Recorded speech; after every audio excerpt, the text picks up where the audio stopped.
salaamaaleykum mbokk yi ñuy seetaan ci seen chaîne bi di Sangal TV am officiel ñu ngi nuyu ñëpp di siyaar ñëpp di màggal ñëpp di ñaanal ñëpp jàmm. ñu ngi balu ñëpp àq di baal ñëpp àq ci weeru koor bi nga xam ne dugg si nañ ko ñu ñaan yàlla woor ko ci jàmm lépp luñ ci ñaan ak lépp luñ ci jàmm yàlla rek ñu ñaan yàlla nangu ko te ñu yàgg ko woor yàgg ko fekkee at yu bëree bëri moo may ñëpp wér ak jàmm ak salaam. gannaaw loolu Sangal TV ñëwaat na tey fas yéene dugg ci benn programme bu bees boo xam ne mu ngi koy tuddee maanaam koor gi ak campagne bi, parce que tey boo xoolee ne dugg si nañ ci weeru koor bi da ngay gisaat yeneen programme boo xam ne dafay changé comme weeru koor ni ñu ko xamee Sénégal changement yi day bëri ci jamono bi ni muy doxee, ci programme journée bi ni muy doxee ba ci programme kër yi sax ak ni muy doxee, programme télévision yi et cetera ni muy doxee. dañu jël programme boo xam ne dafa nekk programme bu bees ñu tuddee ko koor gi ak campagne bi. li waral koor gi ak campagne bi nag ren jii ñu nekk muy 2024 nga xam ne élection présidentielle la fii am élection yi dafa tombé ak weeru koor gi, loolu moo tax ñu ne koor gi ak campagne bi. xam naa loolu dina ci ñëwaat ci kanam tuuti di wax ne ñu ngi jégaluwaat bu baax a baax parce que Sangal TV dafa taamu woon chaque année bu jotee dinañ def benn rétro boo xam ne dañ ciy waxtaanee at bi jàll def ci benn bilan teg ko ci taabal ji suñu internet xam ñun Sangal TV nan lay doxee, suñu événement yi aussi ñu xam nan la ñuy doxee ak programme bi muy doxee, ñu jubluwaat ci programme bu bees bi nga xam ne mooy année bu bees bi. mais ren déggu leen programme boobu ñu def ko muy rétro boobu noonu ñu ngi jégaluwaat bu baax a baax problème mu temps ak yeneen yi ñu doon am yu nga xam ne mooy contre temps moo ñuy doon téye ba defuñu ko woon ñu ngi ciy jégalu bu baax a baax. di nuyuwaat bu baax a baax ñi nga xam ne ñoo nekk si biir Sangal TV di fi liggéey nga xam ne ay jàmbaar lañu wax dëgg yàlla heure bu nekk ñu ngi wàcc ci terrain bi di defi reportage di dugg fu nekk lu mu xat-xat lu mu guddi lu mu sori ak léeg-léeg nawet bi asamaan si lu mu taw ñu ngi ci terrain bi di defi reportage événement yi ñuy dem fépp ñu ngi koy dem di fanaane monte di def lu nekk ci liggéey bi pour affaire yi rafet ndax suñu internet yi am programme bu baax boo xam ne dañ koy jotee si ñun. ñooñu leen di liggéey ci scène bi ñu ngi leen di jaajëfal baax a baax suñu technicien nag Birame Touré moom moo ngi nii di ñu cadré, moom moo ñu yore fu mu toll nii di ñu caméra, moom mooy technicien bu mag bi ñu ngi koy jaajëfal ak suñu oustaz bi nga xam ne mooy oustaz Mor Touré ak ñoom Diop Ronaldo Ndamal Saloum MC Thiam et cetera ñoom ñëpp a ngi ci scène bi di ci def liggéey yu am solo. programme bi nga xam ne nag maa ngeen ko doon wax léegi nga xam ne ni mooy koor gi ak campagne bi ñu ci ànd ak équipe bu Sangal TV bi yëpp ñoom toujours ñoom ñooy ñëw fii ñu càmbar ko tey. mën naa ñëw tey présenté ko beneen yoon keneen mën na ñëw pour présenté ko te dinaa leen wax ne dinañ am ci biir programme bu bees bi di ngeen fi gis yeneen chroniqueur yoo xam ne dinañ fi ñëw di def chronique. dinañ fi am koo xam ne nii soxna la muy surprise lay doon moom mooy def genre people émission boo xam ne people lay doon émission bi nag am na tur boo xam ne dinañ ko fi présenté loolu la émission bi tudd waaye surprise lay doon bu jour ba jotee di ngeen si jot wala bu jegesee di ngeen si jot ak yeneen yoo xam ne nii képp koo xam ne yaa ngi topp Sangal TV di nga gis sa bopp ci scène bi parce que li tax nga koy topp di nga ci gis sa bopp sport beeg lamb jeeg yeneen yu bëri wàllu diine ji aussi wàllu musique bi culture bi et cetera yëpp a ngi ci biir actualité politique yëpp a ngi si biir comme Sangal TV li ñuy wax moomeelu askan wi moom mooy Sangal TV. waaw gannaaw loolu aussi tam ñu ngi siyaaraat bu baax a baax suñu internet yi parce que ñoom moom leen fàtte quoi parce que abonnement yi dañ ciy def liggéey bu am solo ñu doon doxee ndànk la waaye ñoom itam découragé wuñ chaque jour ñu ngi abonné ñu ngi seetaan. te abonnement yi léeg-léeg ñu yéeg boo xam ne ñun sax yaakaaruñu ne dina toll noonu te loolu ñoom ñoo ci nekk ñooy commentaire décoration wu ñu benn yoon ñun ñu ci nekk nag suñu xam-xam bëriwut parce que ay nit ñu xeebu lañ wax dëgg yàlla ñooy nit nag matul mais wax dëgg yàlla dañuy ñëw pour représenter leen pour di leen teewal lépp loo xam ne soxla ngeen ko ñu jox leen ko wax dëgg yàlla nag nit rek la nit nag ñooy juum aussi léeg-léeg nag du ñàkk ñu dugal loo xam ne mën naa déranger wala mën na yëngu fii wala fële mais am na ci yoo xam ne bu dee luy yàq la nekkuloon suñ jubluwaay lépp loo xam ne ñu ngi koy dugal fii rek bu ñu sañoon lu rafet lay doon loo xam ne askan wi dina ci am njëriñam kon su ko defee loolu laa la indi woon pour présenter leen ko encore une fois di siyaaraat suñu journalistes yi fi nekk ak suñu techniciens yi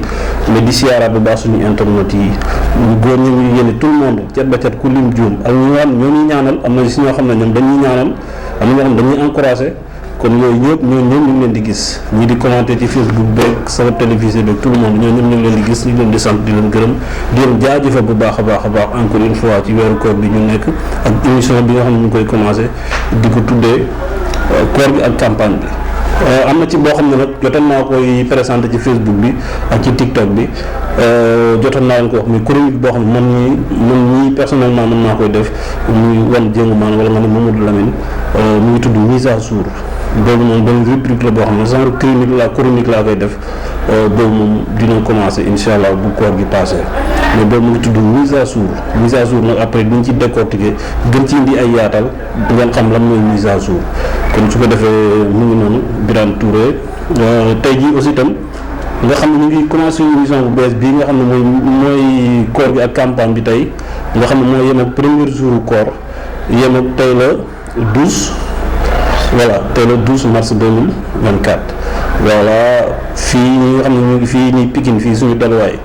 waaye Sanab TV nag ku ne xam ne Sanab TV Saloum mooy baasam mais encore ak Dakar mais askan yëpp ñoo bokk Sanab TV parce que ku nekk dañ ciy gis sa bopp tey nag suñu premier numéro tey dinañ càmbar ci politique bi waxtaan ci tuuti parce que fi mu toll nii ñu ngi ci koor gi tey premier jour koor waaye politique bi aussi mu ngi saf sàpp ci dëkk bi parce que campagne bi commencé na yaakaar naa fi mu toll nii dem na ñetti fan wala ñeenti fan politiciens yi dugg nañ ci biir dëkk bi ci biir région bi ku nekk di def sa campagne di waxtaan ak say militants yooyu dinañ ci càmbar waxtaan ci tuuti su ko defee waa Sanab TV xam tey nan lañ ñëwee li ci des yeneen jours yi ci des dinañ ñëwaat suñu yeneen éléments yi ñëwaat ku nekk ak fi ngay fëlee ñu ñëw yaatal leen ko askan wi mën si jot ci biir loolu Birane Touré maa ngi fi dalal koo xam ni tey ñu ngi koy wax El Hadj Amadou Touré moom El Hadj Amadou Touré na moom kenn dootu ko présenté ci Sanab TV moom membre Sanab TV la waaye moom itam mën nañ ko woowee sociologue la boo xam ne day jàngat ci wàllu askan wi seen dundin ak seen nekkin maanaam wàllu information bu teew wala wàllu xew-xew bu xew ci biir dëkk bi moom da koy jàngat da koy càmbar moom sociologue la en même temps mu ngi yëngu ci yeneen ak yeneen yoo xam ne moom da ciy yëngu day politique aussi itam mu ngi nekk benn militant wala ñu ne responsable politique bi nga xam ne moo nekk Jigéen Maar ci commune d'arrondissement bu Médina Sabakh département bu Nioro responsable la ci Pastef El Hadj Amadou nag dañuy bëgg a waxtaan ak moom ci politique en général mu jot ñoo càmbaral tuuti wax ni tuuti ci politique bi ci réew mi ak actualité bi El Hadj Amadou Touré wax ko ni ñu ko waxee léegi rek kenn dootu ñu ko présenté parce que yaa ngi ko gis fii nii ak sans politique voilà El Hadj Amadou Touré Sanab TV mu ngi lay nuyu bu baax a baax di la dalal jàmm ci koor gi ak campagne bi muy émission bees boo xam ne dañ koy def ci koor gi 2024 incha allah. waaleykum salaam wa rahmatullah Amine Sané ñu ngi lay fay nuyoo ñu ngi wax asalaamaaleykum internet yi nga xam ne ñu ngi suivre Sanab TV un peu partout dans le monde moo xam ñu nekk ci Dakar ñu nekk Sénégal ak ñi nga xam ne sax ñu ngi ci diaspora te di ko suivre ñu ngi profité ci occasion bi di wax déwénati leen suñu mbokk jullit yi nga xam ne tey ñoo ngi commencé weeru koor yi nga xam ne mooy shahru Ramadan nga xam ne dafa bëri ngëneel lool ci jullit ñu tombeek nag ñu toll ci weer woo xam ne suñu mbokk chrétiens yi ñu ngi ci carême muy weeru ëmb ñaari ngëneel ci ñaari diine yoo xam ne ñoo seq Sénégal donc loolu defe naa sant yàlla la moo tax ñu ngi ci profité di ñaanal ñëpp jàmm ñaanal yàlla ñu war ko ci jàmm yeggal ko ci jàmm lépp luñ ci ñaan rek yàlla nangu ko di la félicité encore ci émission bi nga xam ne commencé nga ko jëmmal ko muy koor gi ak campagne bi ndax defe naa c'est une première ci ñun bañ dara woote ba léegi ñu ne ñu ngi nekk ci woote boo xam ne dafa am tombé ak weeru koor kon soo indi benn émission boo xam ne dafay ànd ak loolu kon du ñu def lu dul félicité la ñu ngi lay fay nuyoo di fas yéene waxtaan ak yow ci ay thèmes yu wuute wala ci laaj yi nga xam ne yaa ngi koy laaj ñu fas yéene ko tontu suñu këmt lay kàttan suñu këmt lay xam-xam di wax jërëjëf ñoo ngi déglu. dëgg la El Hadj Amadou Touré fu ñuy commencé ak yow mooy émission bi mu ngi tudd koor gi ak campagne bi koor gi ci lañ nekk bu nekkuloon campagne bi dañuy waxtaan ci koor gi changer programme bi indi beneen programme bees mais ren yàlla dafa def mu tombeek weeru koor bi te loolu tàmmul lu ñu ko daan gis fii Sénégal yaa ngi koy wax léegi tàmmul lu ñuy gis Sénégal weeru koor bi jot Ramadan Mubarak ñu gis campagne électorale am présidentielle ak vote présidentielle nu mu amee doole ak ñu ngi koy programmer jël temps bi programme yoo xam ne date bi muy ñëw calendrier républicain bi dañ koy topp lan moo tax ren campagne bi ñëw ci biir weeru koor bi. waaw wan question boobu neex na tontu defe naa boo ciblé actualité sénégalaise bi defe naa boo nekkul Sénégal sax war nga xam actualité bi nga xam ne surtout sur le plan politique mu ngi daw biir Sénégal. defe naa weeru koor bi moom fekk si wul campagne moo fekk si weeru koor yi. ndax bu fekk na respecté woon nañ calendrier républicain bi defe naa ni kon instant bii nii dépassé nañ waxi campagne dépassé nañ waxi présidentielle. ñu ko doon ñoo ngi ci passation de service. ñu ngi koy waajal ñu ko doon tamit ñu ngi déglu gouvernement bu bees bi membre gouvernement kan mooy bokk wala kan mënul bokk ñu kon instant bi même bu ñu doon dem deuxième tour sax yaakaar naa ni kon deuxième tour bi war na pare wala lu ci tuuti moo ciy des ay fan moo ciy des kon buñ ne campagne ak weeru koor defe naa ñun ñoo faussé jeu bi dès le début lu tax ñu faussé jeu bi nag président moo jël décret annulé décret bi nga xam ne moo convoqué woon collège électoral bi ñu war na tenir le 25 bii passé ñu ñëw 25 février bi passé mu ñëw andi ko fii defe naa loolu moo indi problème parce que bi ñu ko waroon a tenir rek léegi ak jour bi ñu ko war a tenir le 24 ba le 25 suñu jumul un mois la wala lu koy manqué un mois bëri ñu ko doon dépassé woon nañu phase campagne dépassé woon phase élection ni kon ñu ngi ci beneen phase muy construire gouvernement bu bees bi fexe passation de service di jàll ñu ngi xaar leneen ñi nga xam ne équipe bu bees bi ñuy fal ñëw liggéey defe naa loolu ñëpp ko constaté bu weeru koor yi ñëwee nag mu dugg ci weeru koor c'est parce que ñun dafa am ku ñu tuddee conseil constitutionnel mu nekk régulateur bi nga xam ne moom mooy fa mbaxane yem fa mbaxane féetee kaw foofu la bu ñu ne fa mbaxane féetee kaw tribunal bu nekk mën nga koo jëlee fa mbaxane nekkee benn tribunal bu nekk mën koo jël mais bu ñu ne conseil constitutionnel ci wolof bu leer mooy fa mbaxane féetee kaw mbaxane bi gën a njool ci suñu réew mooy conseil constitutionnel moo ko décidé parce que dafa jàpp ne pour mu respecter calendrier bi pour mu respecter mandat président bi nga xam ne constitution moo ko tëral il faut ñu def élection balaa le 2 avril nga xam ne mooy jour bi nga xam ne ci le président war a def passation de service ak président élu loolu moo tax ñi mu nekk ci biir weeru koor loolu moo tax mu nekk ci biir weeru koor responsabilité bi président bi am na ci wàll waaye conseil constitutionnel aussi am na ci wàll mais président bi boo xoolee moom moo xaw a faussé jeu bi tuuti quoi moom moo xaw a indi moom moo ko xaw a échappé tuuti quoi moo jaxase carte gi balaa ñuy sori aussi nga càmbaral ñu campagne bi ni mu xewee ci année bii nga xam ne mooy 2024 bi campagne présidentielle bi nan nga ko gisee gannaaw bi mu commencé dérouler parce que def na 4 jours ci tey. loolu campagne moom defe naa c'est une première comme ni ma ko waxee woon ñun suñu at yàggul mais su ma juumul bi muy 2 à 3 campagnes électorales présidentielles bu ñu fi fekk ndax bi Abdoulaye Wade di jël réew mi boobu année boobu ñun am nañ bac année boobu bi Abdoulaye Wade di jël réew mi boobu lu tuuti leen mais président Macky Sall di jël réew mi boobu année boobu la ñu am bac defe naa boobu moo doon suñu première fois ñuy participer à une élection waxuma la sax élection beneen mooy suñu première élection boo xam ne dem nañ am suñu carte électeur dem voté ji 2019 ñëwaat muy deuxième présidentielle ren di ñëw ay élections yu fi jaar kon ñun élection yàgg nañ ko gis waaye élection bi bu ñu gisee ni mu amee nii defe naa mosul am ñun mosuñu ko gis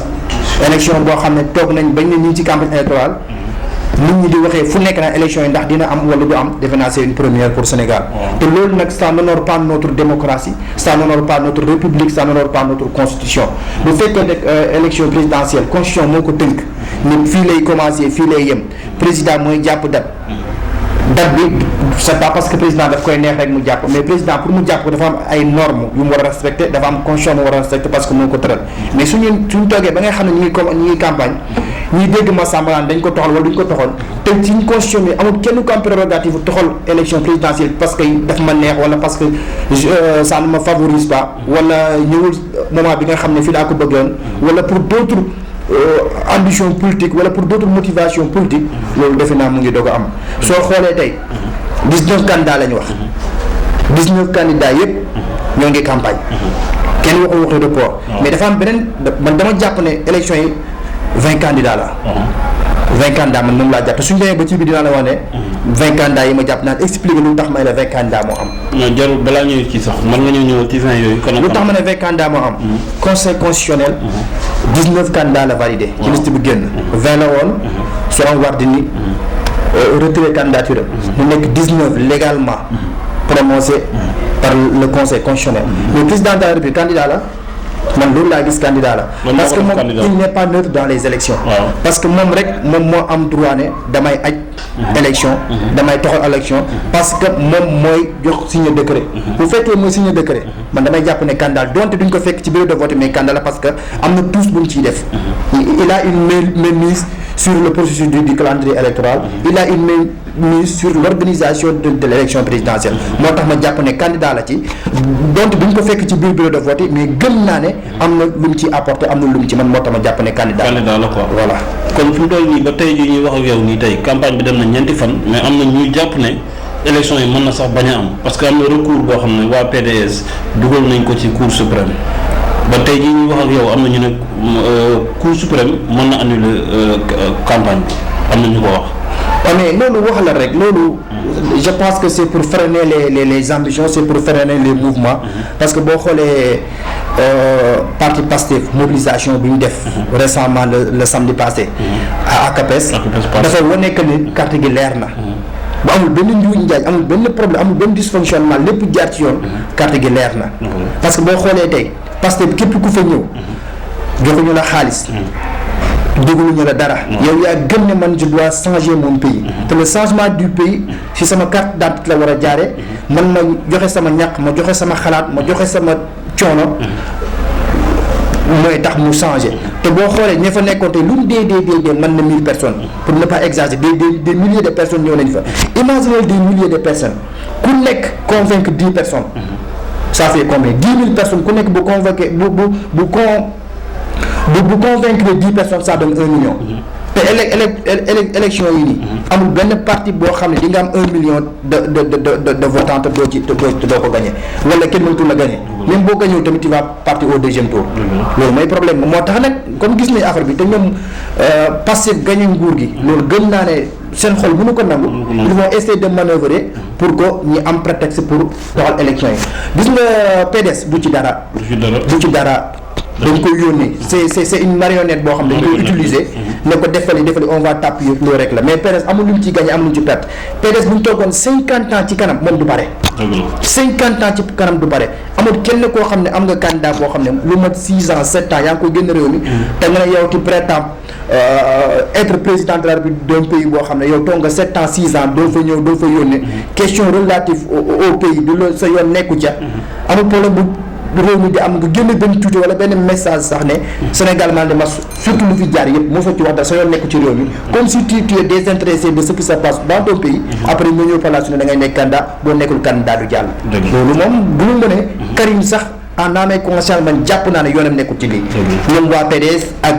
dama jàpp ne ñi nekk fi ñoo jéem a manigance rek pour am prétexte pour décaler élection yi wala toxal ko wala reprendre le processus électoral te loolu je pense que ce sera une peine perdue. D'accord léegi reporté boobu ñuy wax ñaanuñu ko yàlla nag parce que bu ñu ko defee dina xaw a am lu mu déranger fii ci dëkk bi mais bu amoon tey yan conséquences la mën a jural réew mi fii Sénégal pour le moment. conséquences yi bëri na et puis les conséquences ne sont pas stables ne sont pas mesurables. parce que boo xoolee depuis 2020 ans. ñu ngi ci élection. ñu ngi ci campagne. depuis 2021 ñu ngi ci campagne wala sax je vais même aller beaucoup plus loin depuis 2019. keroog bi président Macky Sall la faloo. lañ commencé wax ci élection yi 2024. da ngay gis ne 5 ans yoo xam ne 5 derniers mandats yi nga xam ne deuxième mandat bi nga xam ne moom la président Macky Sall def. boobu ci la niveau politique. gouvernement bu ñu teg c'est pour la campagne. 2024 bi. nomination boobu c'est pour loolu acte bu ñu posé c'est pour loolu opposition bi fi nekk tamit lépp li ñuy xalaat ñi ngi koy def pour que le soir du 25 février bi nga xam ne ci lañ jàppoon élection yi ñoom ñi gagné ko. kon soo bëggee nag ñu dépassé loolu tey ñuy def élection ñi jàll mu jeex ñi dem ci gagné dugg liggéey Sénégal gis boppam parce que boo xool depuis très longtemps Sénégal dafa taxaw. surtout sur le plan économique sur le plan social. sur le plan social on n'en parle plus. parce que boo xoolee tey kër goo dem boo nee salaamaaleykum di nga xàmmee ku fa far Pastef ak ku farul Pastef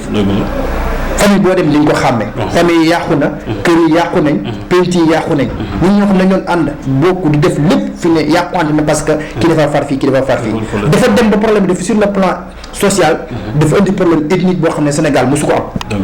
Sénégal mosu ko am Sénégal mosul xàmme séeréer mosul xàmme joola mosul xàmme pël mosul xàmme lébu mosul xàmme manjak dañoo jàpp ne képp ku judd Sénégal am nationalité rek sénégalais nga tu as les mêmes droits que les autres mais dafa dem ba ces 5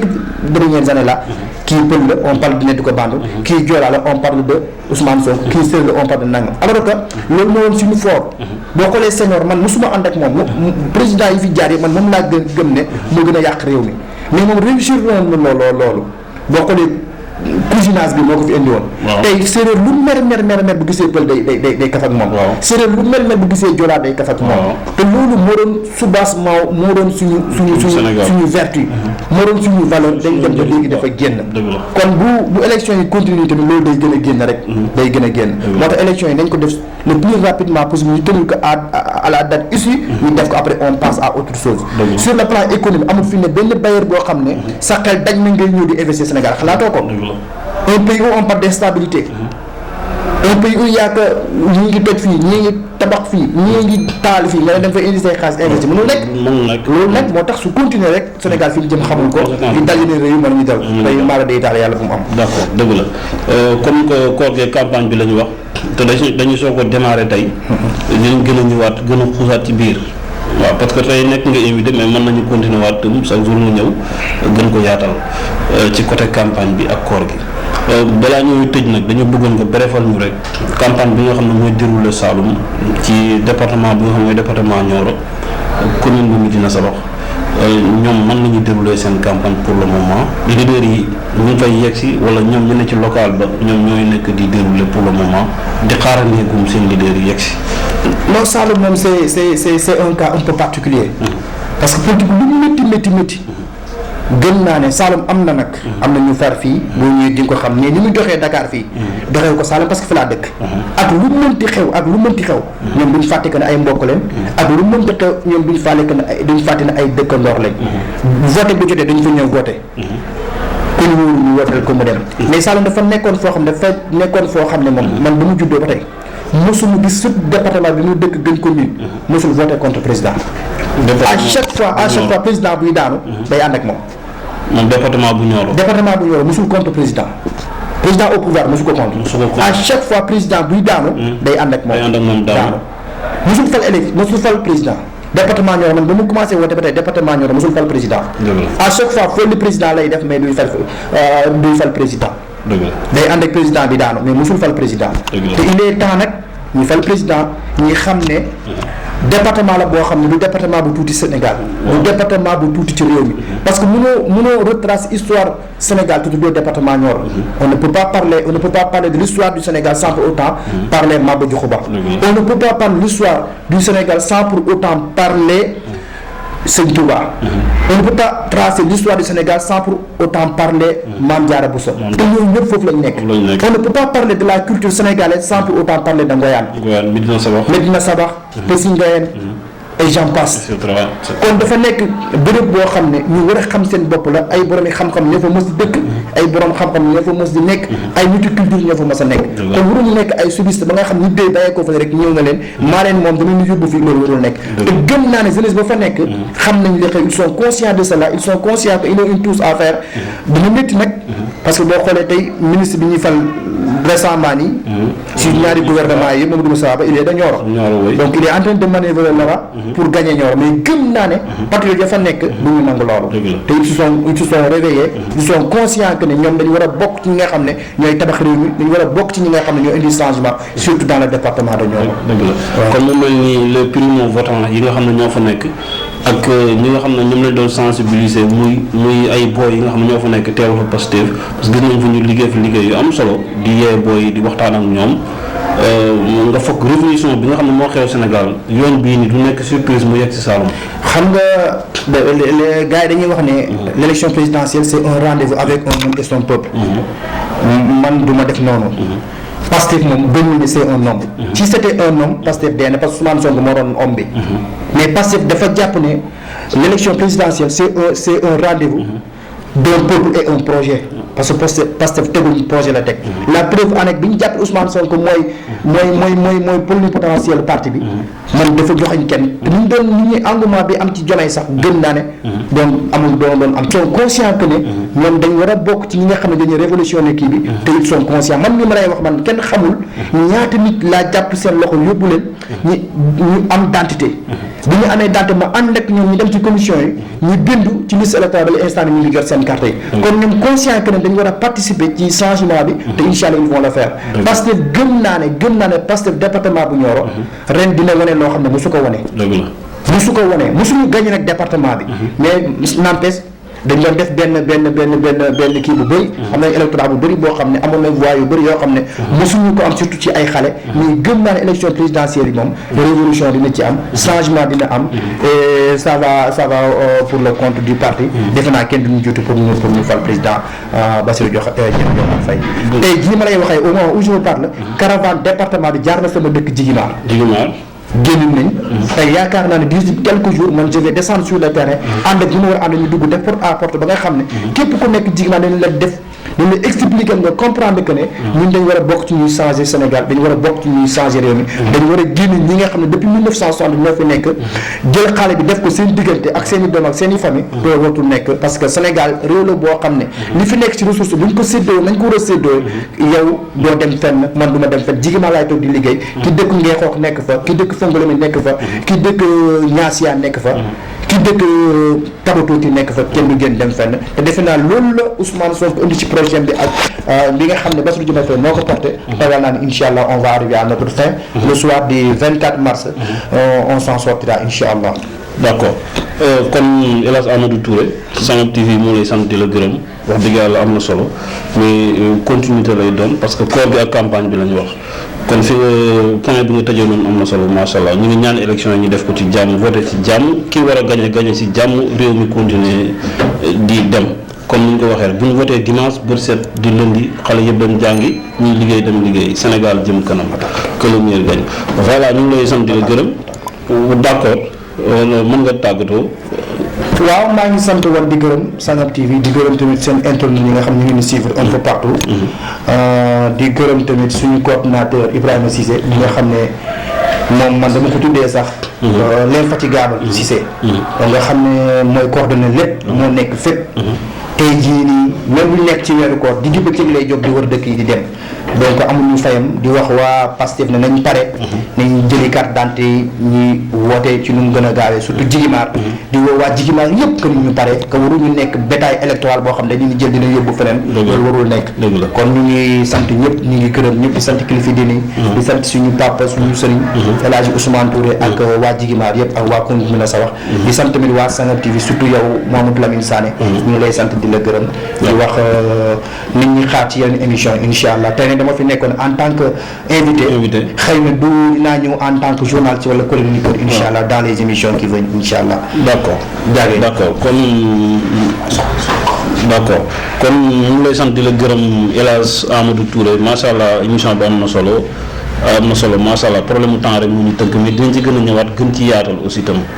di sant ñëpp ñi nga xam ne ñoo ñuy suivre nga xam ne ñi ñoom ñu ngi Sangob Thiamène ak ñi ci Sénégal yëpp ak ci àdduna bi yëpp ak ñi nga xam ne ñoo dëkk Sangob nekk bitim réew ak sama yeneen gars yi nekk bitim réew di ñuy topp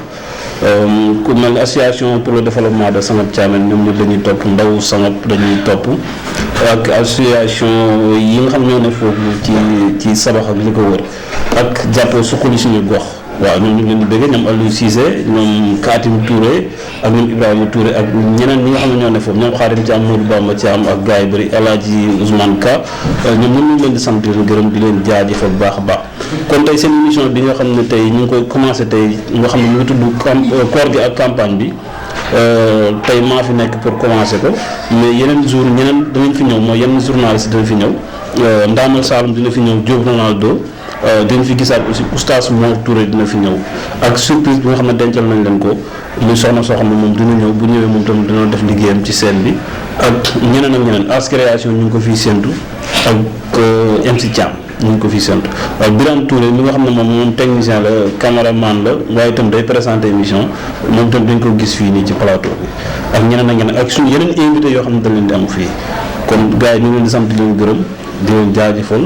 ñëpp tout le monde cat ba cat di gërëm waa Pikine nag Pikine bii ñu nekk nii nga xam ne nii am na ñu fi ne ñoo xam ne dañuy ruube ñoom ñooñu encadré mais dañuy ruube aussi ñu ngi leen di jaajëfal bu baax a baax